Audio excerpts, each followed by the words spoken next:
अरावन एक देवता जिनसे होती है किन्नरों की शादी। जय श्री कृष्णा दोस्तों, हमारे देश भारत के तमिलनाडु राज्य में एक देवता अरावन की पूजा की जाती है। कई जगह इन्हें इरावन के नाम से भी जाना जाता है। अरावन हिजड़ों के देवता हैं, इसलिए दक्षिण भारत में हिजड़ों को अरावनी कहा जाता है। हिजड़ों और अरावन देवता के संबंध में सबसे अचरज वाली बात यह है कि हिजड़े अपने आराध्य देव अरावन से साल में एक बार विवाह करते हैं। हालांकि यह विवाह मात्र एक दिन के लिए होता है। अगले दिन अरावन देवता की मौत के साथ ही उनका वैवाहिक जीवन खत्म हो जाता है। अब सवाल यह उठता है कि अरावन है कौन, हिजड़े उनसे क्यों शादी रचाते हैं और यह शादी मात्र एक दिन के लिए ही क्यों होती है। इन सभी प्रश्नों का उत्तर जानने के लिए हमें महाभारत काल में जाना पड़ेगा। अर्जुन और नाग कन्या उलूपी के पुत्र थे अरावन।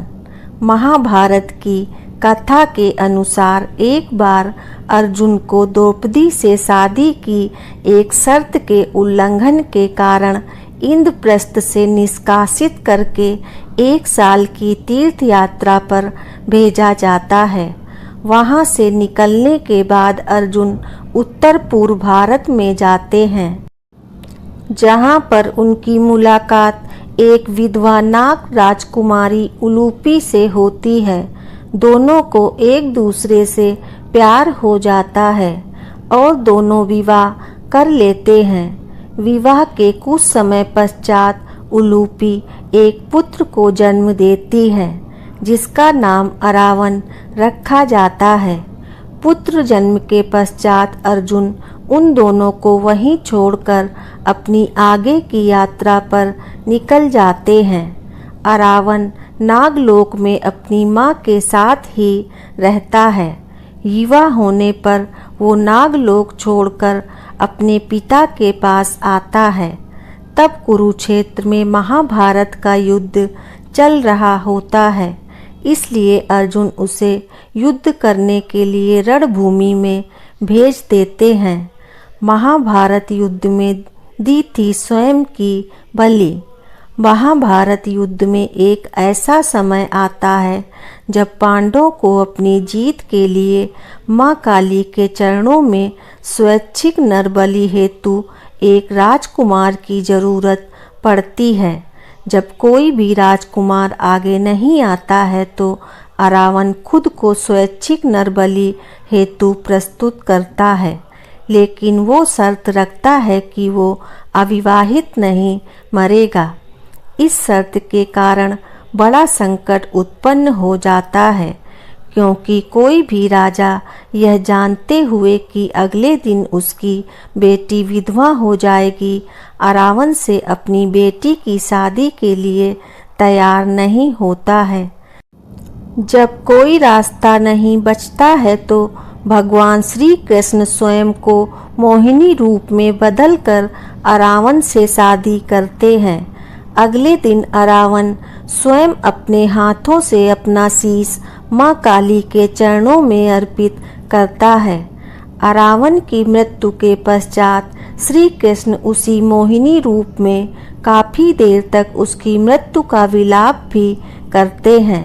अब चूंकि श्री कृष्ण पुरुष होते हुए स्त्री रूप में अरावन से शादी रचाते हैं, इसलिए किन्नर जो कि स्त्री रूप में पुरुष माने जाते हैं भी अरावन से एक रात की शादी रचाते हैं और उन्हें अपना आराध्य देव मानते हैं। कूवगम तमिलनाडु में है भगवान अरावन का मंदिर। वैसे तो अब तमिलनाडु के कई हिस्सों में भगवान अरावन के मंदिर बन चुके हैं, पर इनका सबसे प्राचीन और मुख्य मंदिर विल्लुपुरम जिले के कूवगम गांव में है, जो कि कूथांडावर मंदिर के नाम से जाना जाता है। इस मंदिर में भगवान अरावण के केवल शीश की पूजा की जाती है, ठीक वैसे ही जैसे कि राजस्थान के खाटू श्याम जी में बर्बरीक के शीश की पूजा की जाती है। हिजड़ों का सबसे बड़ा उत्सव कूपगम गांव में हर साल तमिल नववर्ष की पहली पूर्णिमा फुल मून को 18 दिनों तक चलने वाले उत्सव की शुरुआत होती है। इस उत्सव में पूरे भारतवर्ष और आसपास के देशों से किन्नर इकट्ठे होते हैं। पहले 16 दिन मधुर गीतों पर खूब नाच गान होता है। किन्नर गोल घेरे बनाकर नाचते गाते हैं, बीच बीच में ताली बजाते हैं और हंसी खुशी शादी की तैयारी करते हैं। चारों तरफ घंटियों की आवाज़, उत्साही लोगों की आवाज़ें गूंज रही होती हैं। चारों तरफ के वातावरण को कपूर और चमेली के फूलों की खुशबू महकाती है। 17वें दिन पुरोहित द्वारा विशेष पूजा होती है और अरावण देवता को नारियल चढ़ाया जाता है। इसके बाद अरावण देवता के सामने मंदिर के पुरोहित के द्वारा किन्नरों के गले में मंगलसूत्र पहनाया जाता है, जिसे थाली कहा जाता है। फिर अरावण मंदिर में अरावण की मूर्ति से शादी रचाते हैं। अंतिम दिन यानी 18वें दिन सारे कूपगम गांव में अरावण की प्रतिमा को घुमाया जाता है और फिर उसे तोड़ दिया जाता है।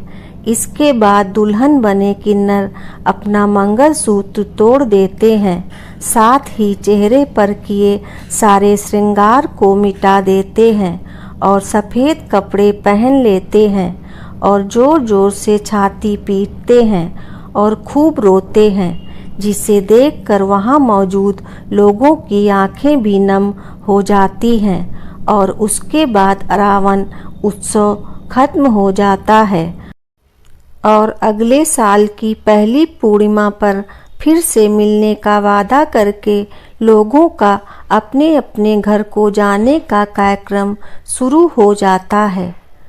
दोस्तों, आपको यह कहानी कैसी लगी कृपया कमेंट करके ज़रूर बताएं। वीडियो पसंद आया हो तो लाइक करें और आगे की ऐसी ही कथा कहानी एवं जानकारी को जानने के लिए चैनल को सब्सक्राइब अवश्य करें। धन्यवाद।